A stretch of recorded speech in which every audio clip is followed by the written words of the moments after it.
please tell us a little bit more about. I really want us to go a lot deeper. Like, what inspired this book? I mean, this is. I'm gonna go. I have a lot of questions, but I just want to hear your viewpoint because I know we didn't really have a chance to go into it when I first got it. But I was super excited that you had one for me. So thank you. So glad it worked out. Yeah, a lot of people have asked, why did I write a book? Have I always wanted to write a book? The answer is no, I didn't want to write a book. I had the head trash of no, I'm not an author. Took a while to get into, yes, I'm a speaker, but it took a while to really begin to recognize that I had a book in me, that I had something to say, that I wanted to get out to more people than what I could just physically reach. So it all started really when I asked Taylor, Taylor, I'd asked him to provide his dad a referral. Give me a layup. Give me somebody I can help coach. And he said, why don't you give me some content? And I'm like, well, like, what are you thinking? He goes, I don't know, maybe a book. Well, I was like, no, I'm not an author. And he goes, yeah, I think it's a book. So I thought, okay. So the first thing I decided I was going to write on was sales. I started out in sales as a junior in college. One of probably the toughest roads to enter into sales. I sold waterless cookware and crystal and china door to door at apartment college towns.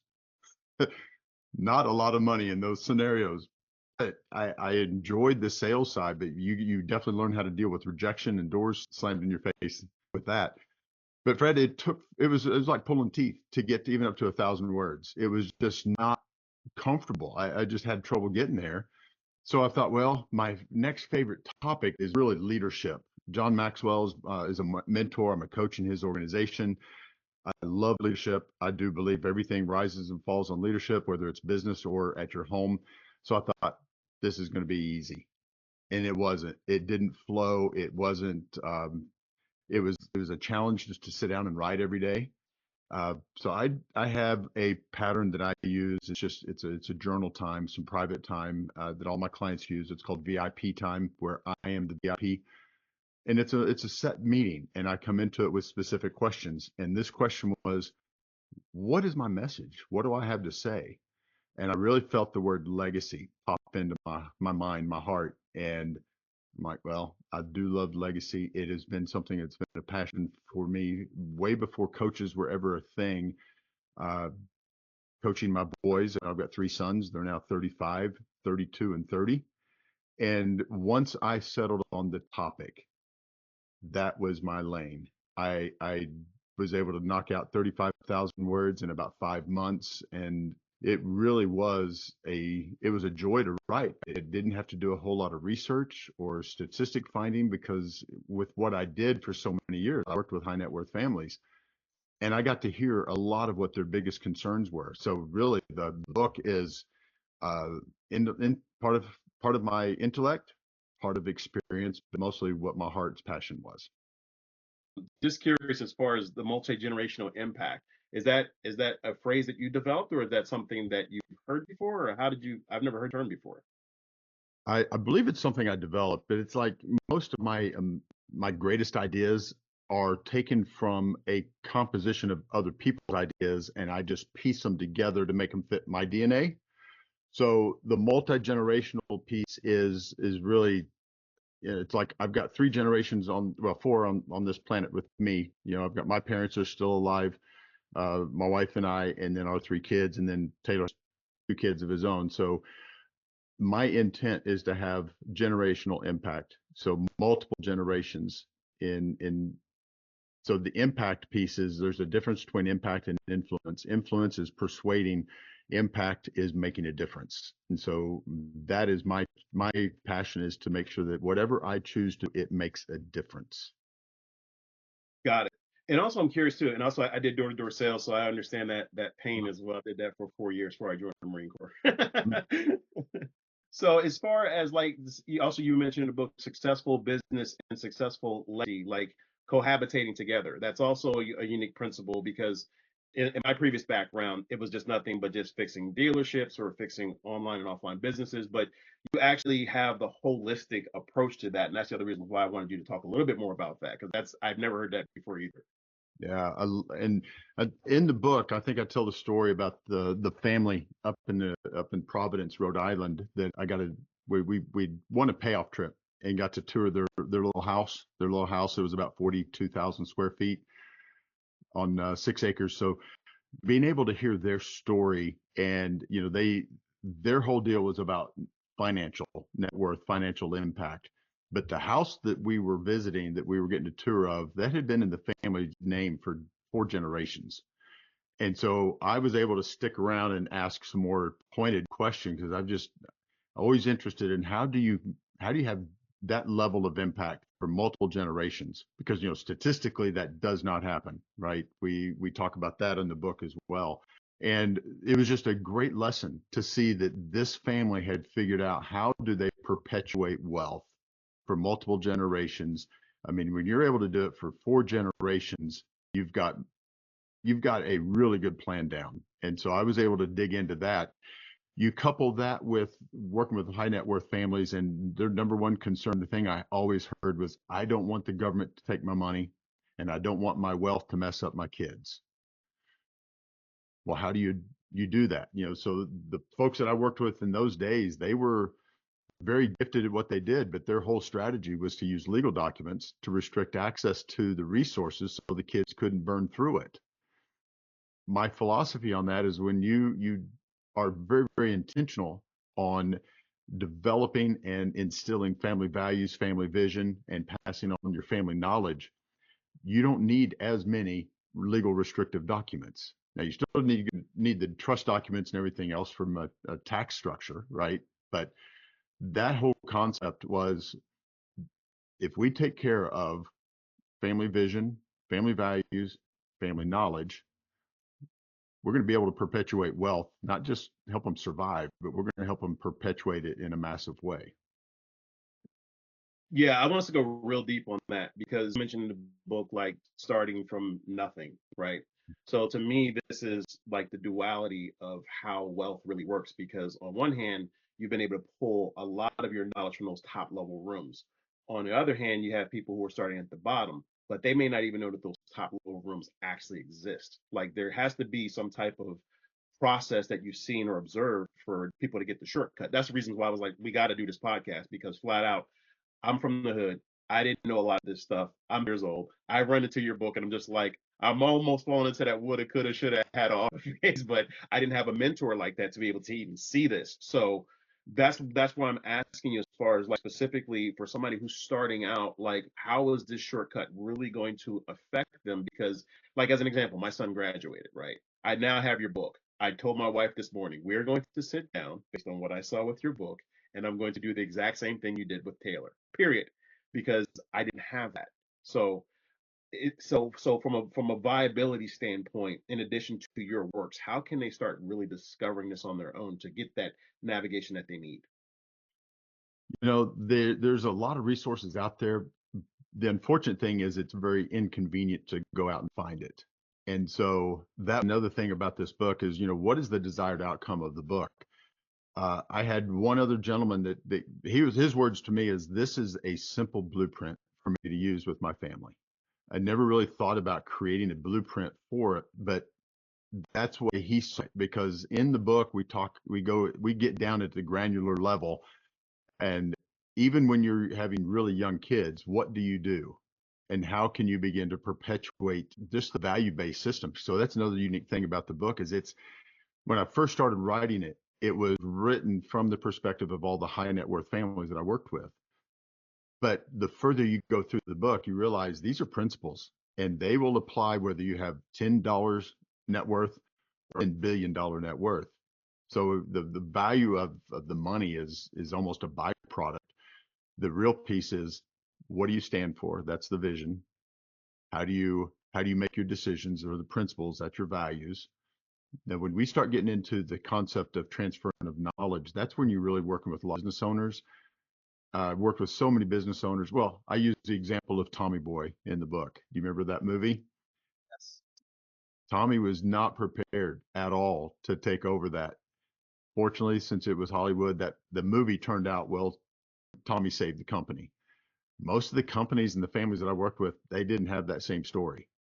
The patriarchs and matriarchs who had rolled up their shirt sleeves, so to speak, and began to just build a business and grind it out, they never really took the time to make sure that their children understood what it meant to grind it out.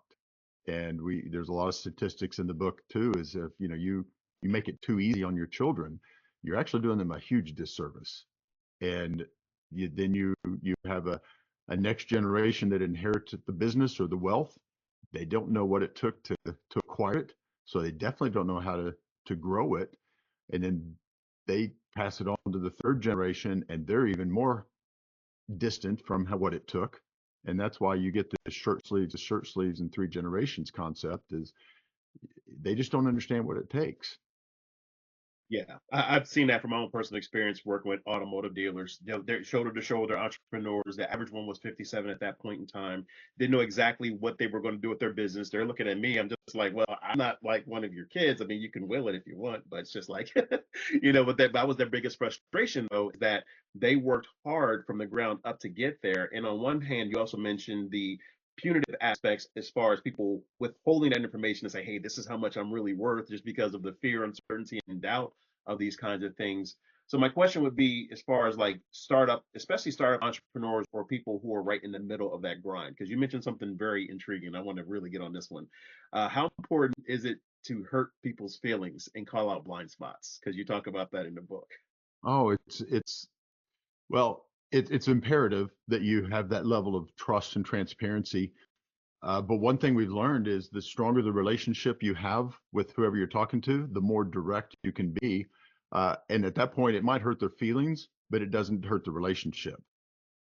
And, absent relationship, you have very little influence. And, when you talk about dealing with children and, with three boys, at some point in any given time, they could have done something. They did do something that was just incredibly stupid, something that I would have vehemently disagreed with.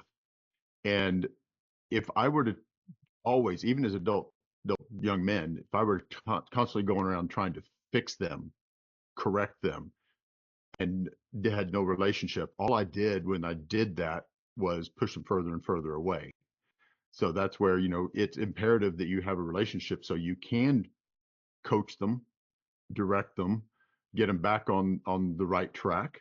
But part of that is it's so strong or so much based on the relationship that if you don't have a good solid relationship, you may be completely right in what you're saying, and it's just not received. I'm sure you've seen that multiple times with other families or even your own.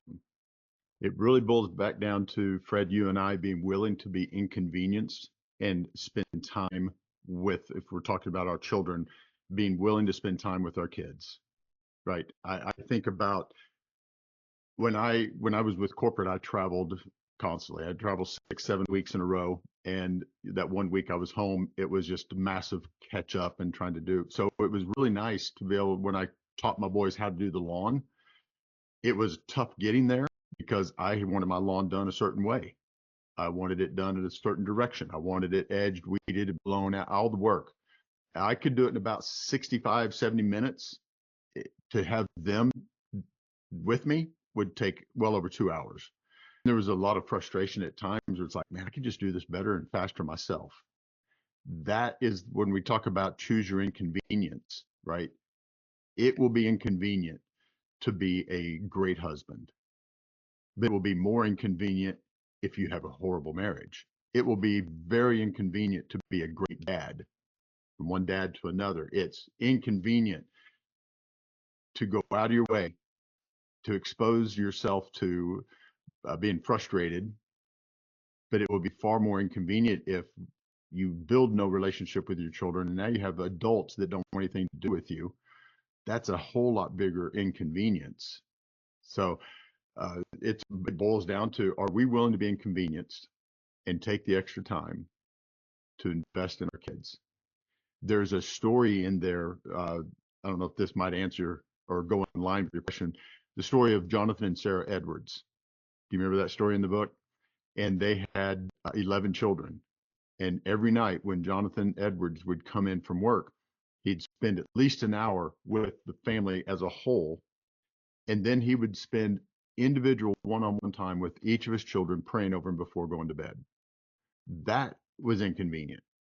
But you look at the study that was done on his family that was a 150-year-old or 150 spanned years study, and look at the lineage that came out of his willingness to be inconvenienced. Very, very positive downline.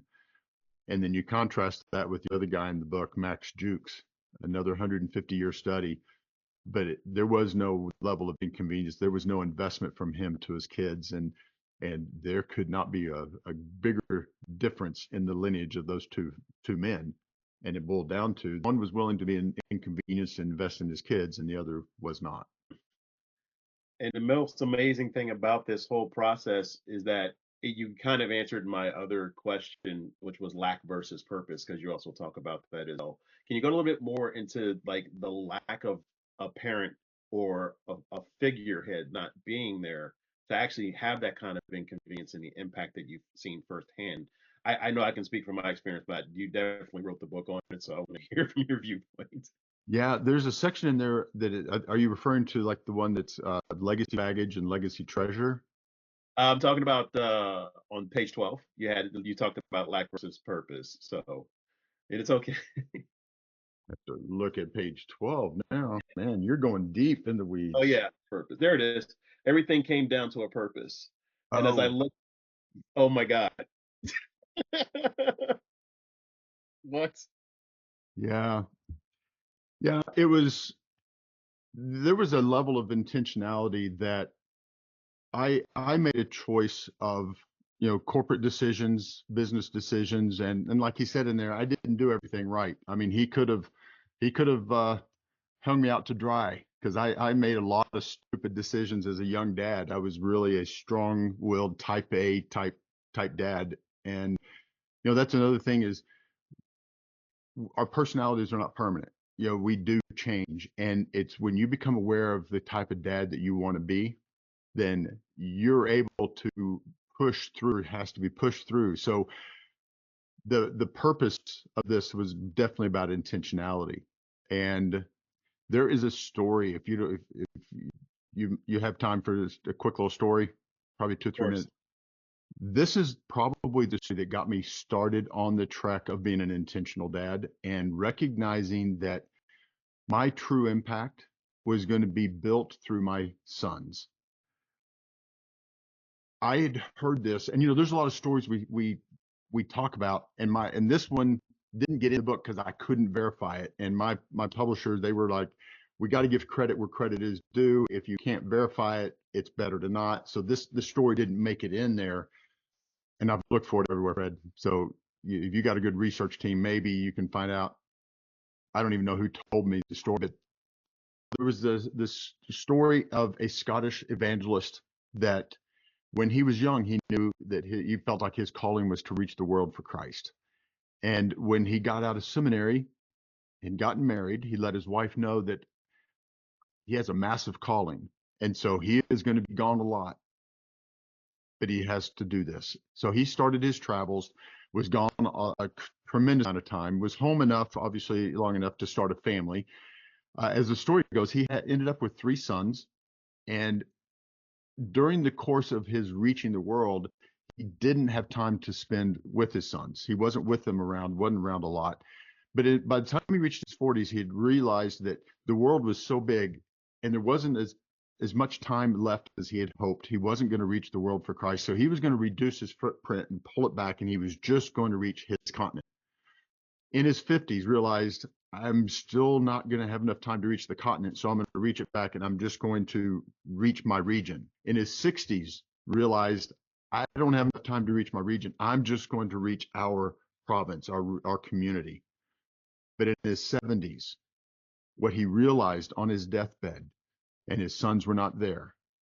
They had no reason, felt they had no reason to come in. He looked at his wife and he said, I realize now I was to reach the world for Christ, but it was going to be through my 3 sons. And I remember hearing that story, and it's like, I know I have the ability to create impact, because at that point I was a believer in that everything rises and falls with influence. So I began right then to figure out what can I do to begin investing in my boys so that I can reach the world and have a worldwide impact. But it's not me leading the charge. It will be my sons. And, we move forward now 20 years from that revelation, and one of the sons has a worldwide impact. He has customers and clients all over the world. All three boys, they're influential in their own right. They're not living in my basement. They're not on my payroll. So I look back and it's like, yeah, there were a lot of inconveniences that my wife and I chose to do to invest in, and we have absolutely no regrets.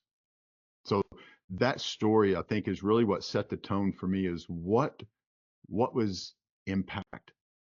What was it going to be intentional? And what was my legacy going to look like? Man, see, that is the whole reasons why I have the Mind's Eye podcast. That part right there. Mm. Because that is something that I believe if we really get that part right, and thank you so much for sharing that part. That's huge. Because if we get that part right, to me, the first thing I kept asking myself whenever I was talking to like high level automotive dealers or even entrepreneurs, I'm just like, why are you working the way that you're doing? Like, what's the purpose of it? And you figured out like your boys are your megaphone. And I think is that accurate? That's That's a good way to put it. Yeah. yeah, because that's how I view my kids. It's just one of those things where there's an environment that we have to create and engineer, and there's a direct correlation between how they're going to succeed in relation to how we're able to create that environment, but more specifically, take our intentionality and just say, here, we're going to work on this one thing. And even you mentioned with the Jim Rohn quote, which is what I love. I'm gonna have to learn more about Jim Rohn because I'm just not getting out here. But but it's just like and because Taylor talks about it as well, how you focus how I'm trying to get the basketball player just focus in for hours and just putting on their socks. And while that may seem crazy, and the reason why is because you can get blisters during the game. I'm just like, this is genius. Like nobody talks about this stuff. Yeah, that was Coach John Wooden, the guy that won 10 straight college national championships. And yeah, he would bring these college athletes in, top notch blue chippers, and day one was just teaching them how to put on a sock. Isn't that crazy? Just I want to sit here though. I want to sit here for a reason because that's the reason why I love the genius of this book.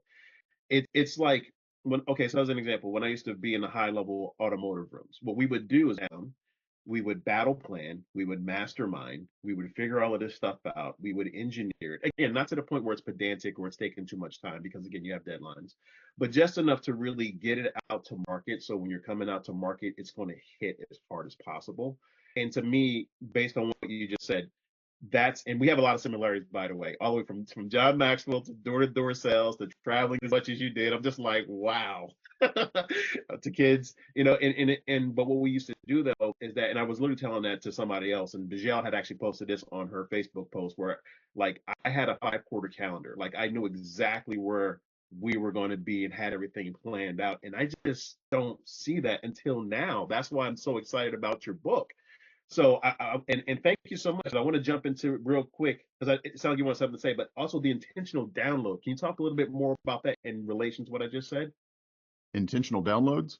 Yeah, because you would sit them down. That's what because I never Oh, looked to label it, but you said intent. So to me, that's an intentional download. So what we would do is we would plan. So that's an intentional download. You talk about that in the book. yeah. Yeah, when the boys, we had a strategic plan, and again, I took ideas that I'd gotten from other men, other dads, and just kind of peeled everything apart and pulled it together. So when the boys turned 13, that was really the very first step when we became highly intentional. Uh, Back then, that was when John Maxwell was doing his maximum impact simulcast. Do you remember those? And he Mm. would host it in Atlanta, but it would be simulcast into locations all over the country. And so I would take, once they turned 13, their perk was I was going to check them out of school, and they were going to dress business casual at least, and they were going with me to that simulcast. And he tells jokes about it. He had no interest in going, except he found out that Chick-fil-A was doing the lunch, so he was excited to go for that. And he will tell you the concepts and the topics were going over his head. But I am such a believer that words are energy. energy can neither be created nor destroyed. So the words that were spoken into and over his life are still there, and they are definitely providing fruit. We're seeing that. So there will be things that he will come up and he goes like, I think Patrick Lindsay said, well, that was who the MC was for most of those deals. So at 13, they got taken out of school and they got to go with me to that.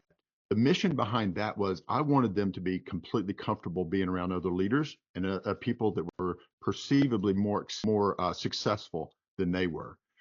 To your point, I grew up really, really poor. A lot of head trash that went along with that, a lot of self-worth. And so I'd always been really uncomfortable around people with money or a bigger business card. So it's like a great way to address some of these things. I call it the 180 it. You 180 it. If you have an issue that you've had to overcome, that is a great lesson that you begin to work with your children. So I wanted to make sure that my boys were not intimidated or insecure around people with money, that they had no reason to shy away from it. So that was kind of the purpose on going and getting them in that environment early. When they turned 18 is when we really started the Saturday morning things at Taylor's deal. His was at Bucks. So we would meet there every week. And it was, I had him treat it like a business meeting. Traditional, initially he would come in late and I would let him know, when you come in late, that message that you send to me is incredibly disrespectful. I know I'm dad, but we're here as mentor mentee. If you were to meet with someone else and you come in late, they may not be as tolerant as me. They may not explain to you what message you're sending. And so we went through the gamut of spread some of the most basic of things, right? How do you shake hands? How do you make good, consistent eye contact without being a stare down? When you go to lunch with another business person, how do you order for the very first time? There were so many just basic things that you and I, at this point, we take for granted. But they're life lessons that when you're intentional and you're consistent, which is another phrase from John Maxwell, consistency compounds. When we're consistent in doing the right things, that will begin to compound. Just like if we're consistent in doing the wrong thing, that too will compound. So that was the intentional downloads was, and with all of them is, we're going to meet on a Saturday morning when we could all be sleeping in, but that was the part again, choose your inconvenience. Mm. And I can tell you from personal experience how that lesson still carries in because my Uber driver was somewhat like 2 minutes late. I'm like, we can't be late, Taylor, like ever, but that's the impact of like your training as far as like how it's permeated even through his companies. And I definitely I want to talk about this because I know this isn't in the book, but now that they're a little bit further down the road and you're actually watching the fruit blossom. How is the harvest actually? Is it what you envisioned? Was it something that grew beyond what your wildest expectations were? How did that show up in your life and how collaboratively? Because I still see the family doing a lot of things together. So this is pretty. I mean, I'm blown away. That's one like. Yeah, one of the things that we used to tell them when they were younger was all of them had hourly wage jobs through high school. That was part of our discussion is, son, do you have enough money? Not really. This is why you don't want an hourly wage job when you get out of school. So we had actual pointed conversations on even the finances of things and nothing against the people with an hourly wage job, right? It's just that is not a way to make a really good living if you're measured by an hourly wage. And so I told them you will either need to be in sales or you need to own your own company.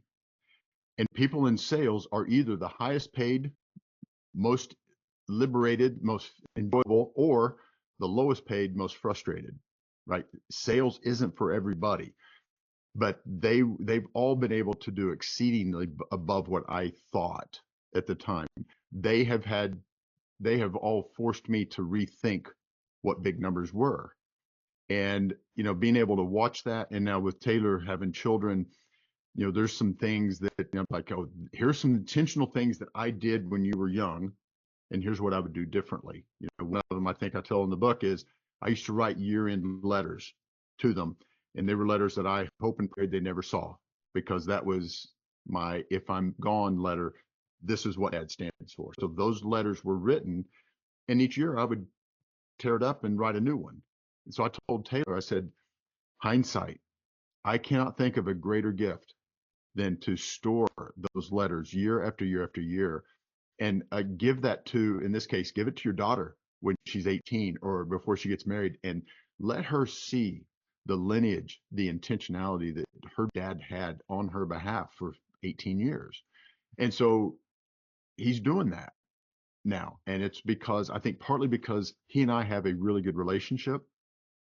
We have good with all my sons, to the point where they can definitely call Dad out, right? It is not a dictator relationship. I think we went from dictator dad to coach consultant dad to friend, right? It progressed through the years, and it took a lot of work on their parts as well as ours. So I don't want it to sound like, oh, Lance and Allison, they were, no, our kids, they've worked just as hard as we have to forge such these strong relationships.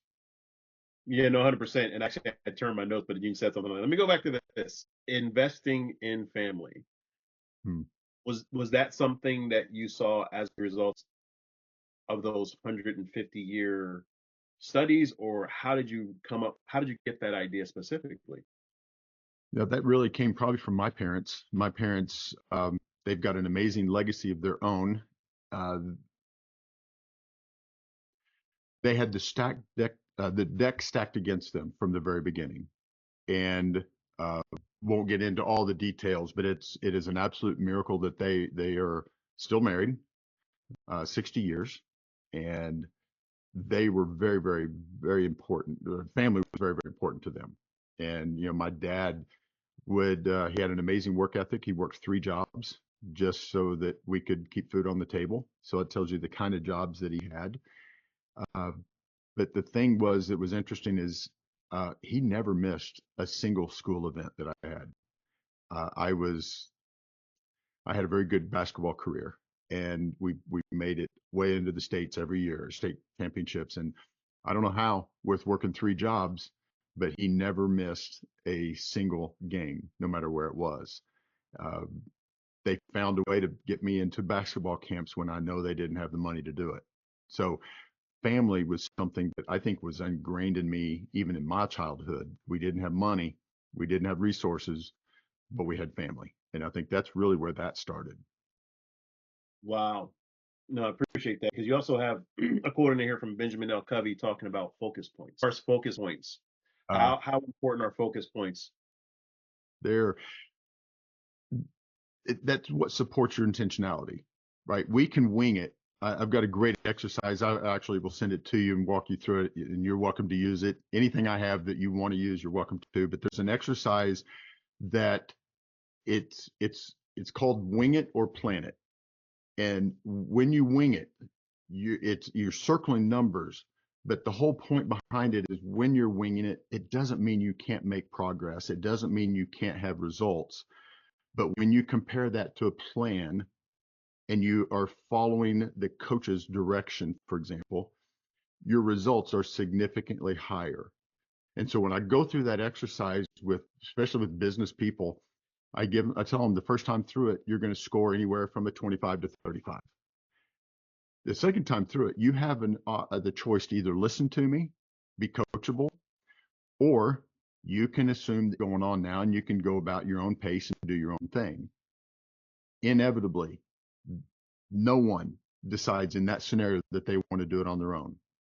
They will follow the direction. And I have not had anyone ever do less than double their score. So it's a real cool exercise. I'll show you next time we're together or even on the phone. But as far as being intentional and focused, that is really the only way you have any shot of getting anywhere close to the desired outcome. You can wing it.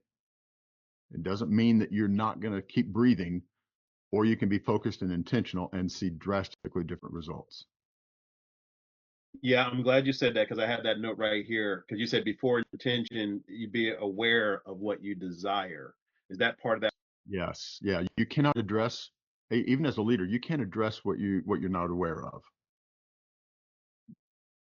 So awareness is really kind of foundational.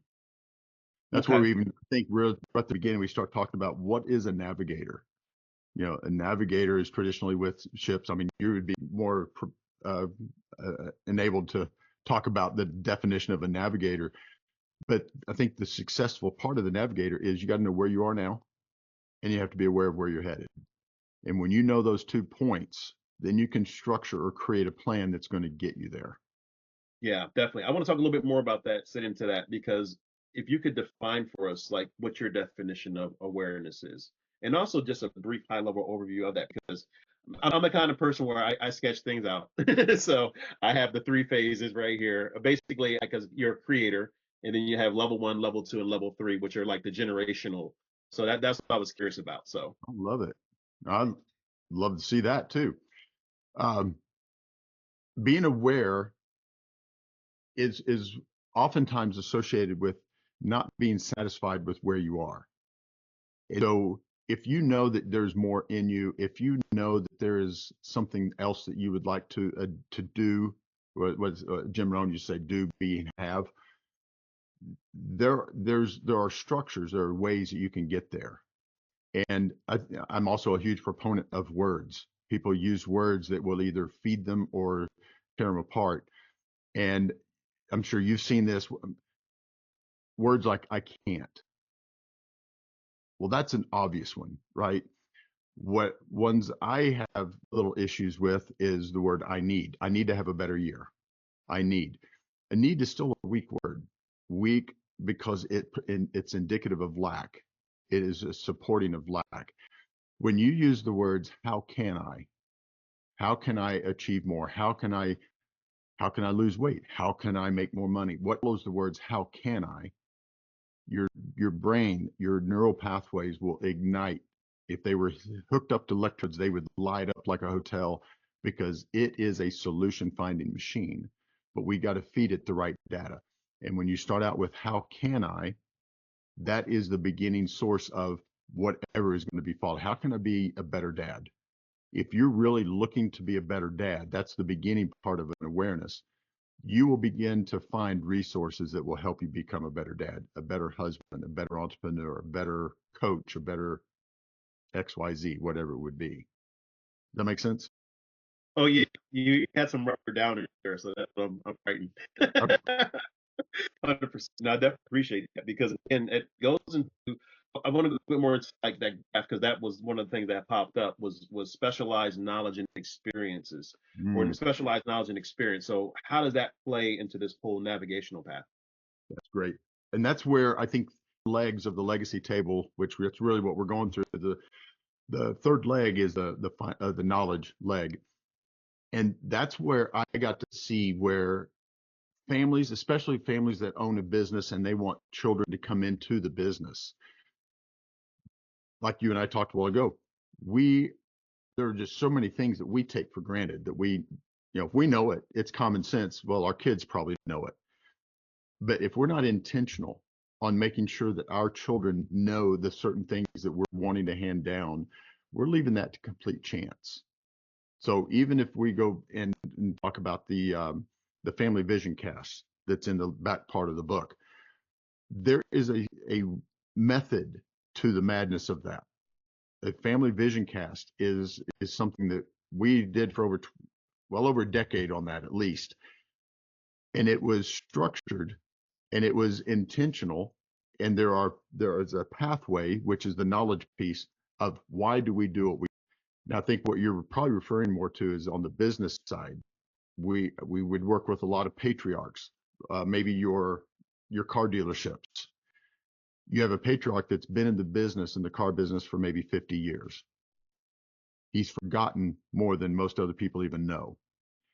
When they are intentional to work with the next generation and they have the annual planning meetings like we talk about in the book, these kids that are now in their 30s or 40s, they've been in multiple meetings a year and for maybe decades. The patriarch then doesn't really have to be so intentional on, I want you to know ABC, because their children has been in decades of those review meetings and they've been absorbing that knowledge. But if they're not doing those annual meetings and they're leaving the children out of the fray, out of the decision making, the what's a risk, what's an opportunity, if they don't have that, when the patriarch passes away, they're somehow asking this next generation, even if they're 40s or 50s, they're asking them to come in and do a task that their dad took 50 years to develop. And they're supposed to learn it and figure it out in 6 to 12 months. That's why so many businesses fail. I mean, you know the percentages of those, but businesses fail typically not because it's a bad product. It's there's something missing, and usually it's some type of that specialized knowledge that the patriarch just didn't think was important to communicate. But if they were intentional on doing those meetings year after year after year, those kids soaked it up as like what OTJ, right, on the job training. Yeah, definitely. And that actually led up to something else here because I broke it down. I'll be more happy to share my notes. I really seriously am going to break down your book. Love it. It's just one of those things where it's so prolific that I just have to honor the energy behind it. And thank you so much, because had you not done that, think about the prolific impact your sons have. You know, it's just really an amazing. I've never ever talked to anybody my whole life who actually is still living and go, okay, well, look, here's how we did it, and here's the effect about a generation later. I mean, this is very unique to me. So I thank you so much for really showing up the way that you do. It's helping all of us out. Thank you. You're welcome. So you have right here the intentional legacy, and you have it broken down as like various assets, intellectual property, family philosophy, and values. So when people get that part right, I don't want to sound captain obvious, because I promise you it's not that obvious. Other people would be doing it right now.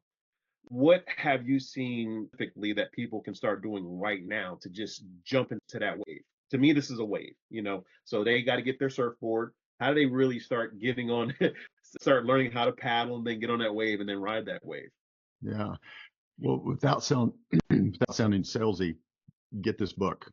It's got the framework of, regardless of how old the kids are or how young they are, there's strategic points, there's data points, there's examples of what to do, and not a ton of what not to do. But if I were to suggest one thing, it would be really to start with leg 2. Now, leg 1 for me is vision, because I know that without a vision, people perish. Without a vision, people get lost. They get off track. There's a lot of different ways you can word that. So to me, it's like I have to have vision for myself, my marriage, and my family. Let me talk on that real quick. There are 3 times a marriage where it is at its top risk for falling apart. The first one is the first 3 years of a marriage, because you have 2 new people coming together, building this thing, and that the first 3 years are the most prolific times for a divorce. The second biggest one is the first 3 years of empty nest, because you have been dealing with maybe raising children, going to different sporting events or music or academics, and you're so invested in these teenagers that now that when they leave the home, if you haven't been intentional to date one another, to have, like we have our first Friday, that I would say that's huge for any marriage to get and stay on the same page. But too many couples, they're spending so much time investing in the children that when the children are out of the home, they've got a roommate and they may not like the roommate anymore. And then the third one is anytime there is a catastrophic type of event, loss of a child, a cancer, or something in the middle, that will also do amount of stress on a marriage. So that's just something to be aware of. And when you're aware of it, you can address it, right? We talked about that earlier. The values is a great exercise. It's very easy to talk about, and it's really hard to implement, because there's 150 values that I have in the back of the book. All obviously 150 are very good and positive values, but the exercise says that you go through and you circle yours. Regina, in this case, she would go right. Did I get that? Yeah. She would go through and circle hers. And then you both begin to whittle that list down until you're left with your top 5 and she has her top 5. That is a huge task just to get to that point. Then you've got 10 values between the two of you. How can you whittle that 10 down to the core 5 for your family? That's a challenge. I've had a couple of folks. It's like we got to 7 and we were at an impasse. I'm like, great. Why would I be upset? Okay, your 7 core values for your family. That is fantastic. You know how many people don't go to that effort? And then I was asked, well, what about my teenagers? They don't. What do I make them? Do I make them use my 7 values? Like, no. If you can get them to go through that list on their own, I don't care what 5 they come up with on their own, because all 150 are good. Just the fact that they went through the exercise and they identified some values that they can connect with, absolutely huge. I will take that all day long. Yeah. Wow.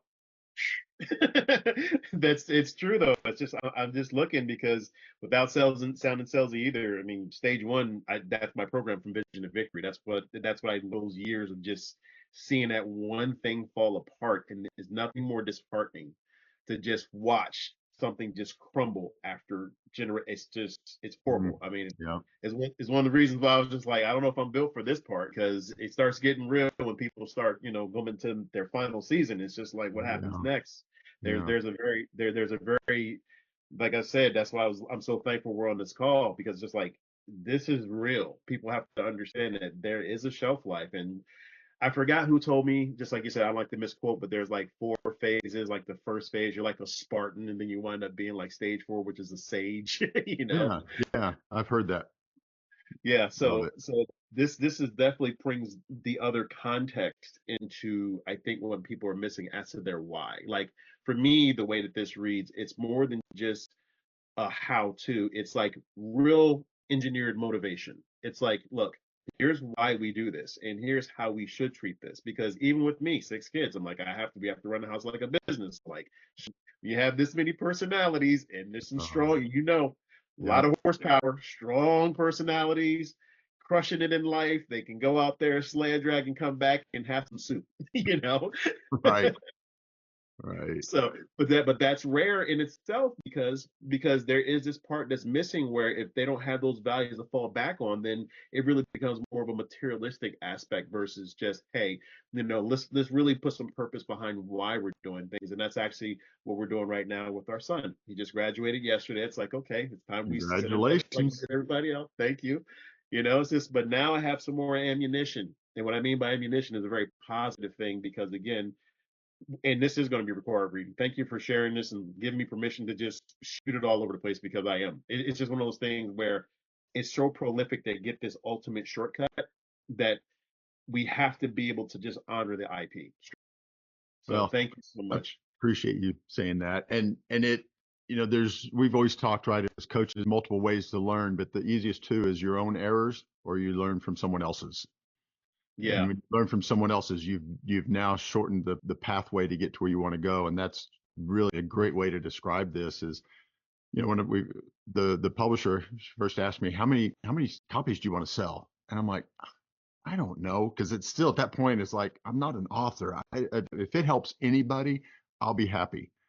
And she goes, Lance, I don't think you realize what you've done. I don't think you realize how good this is. This is going to help a lot of families. And that can almost get me emotional, because that's what it's all about. It is about, what can we do to help other families maybe not go through what you or I or some of the others have gone through. And, there's, that's where there's a part in there that I had a challenge with myself putting in there. The part that we talk about, was it done for you or done to you?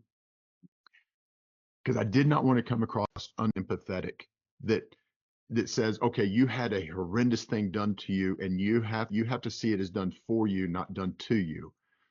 And that's a really sensitive place.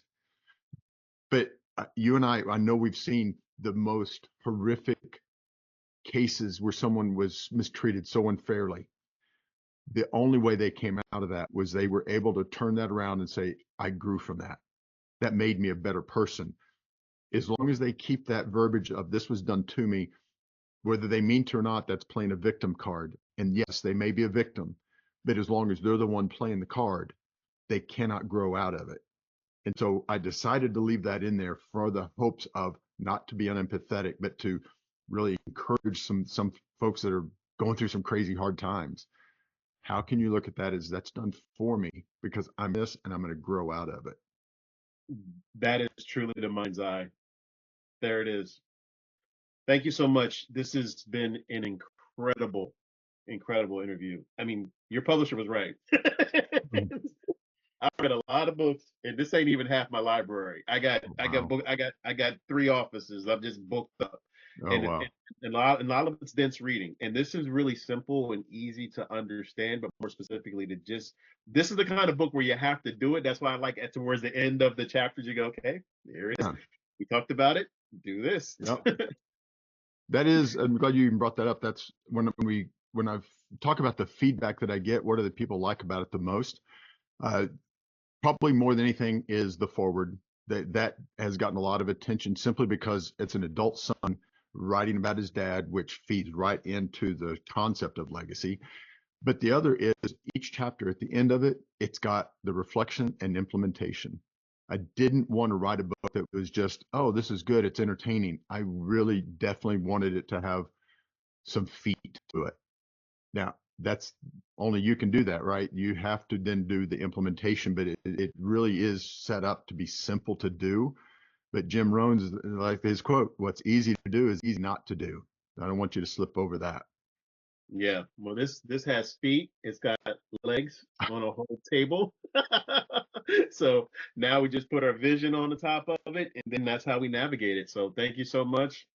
I really appreciate it. And this is the Mind's Eye podcast. Please like, share, and please just tell them real quick how they can get a hold of you. I have Lance. Is it lancewelch.com? This is no the lancewelch.com. TheLanceWelch.com, and there's resources in the book that gives you access to the legacy.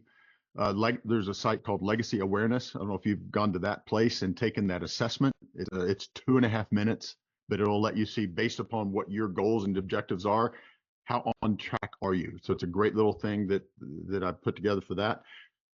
Then there's the Legacy Retreat template that's in the book. The Family Vision Cast is in the book, and the First Friday, some for you and Regina. So definitely go, and if you don't have that, just ask me for it. I'll send it to you directly. But it is a great resource. And thank you for having me. Thank you for being here. We will chat soon again. Ladies and gentlemen, this is the Mind's Eye Podcast. Signing out.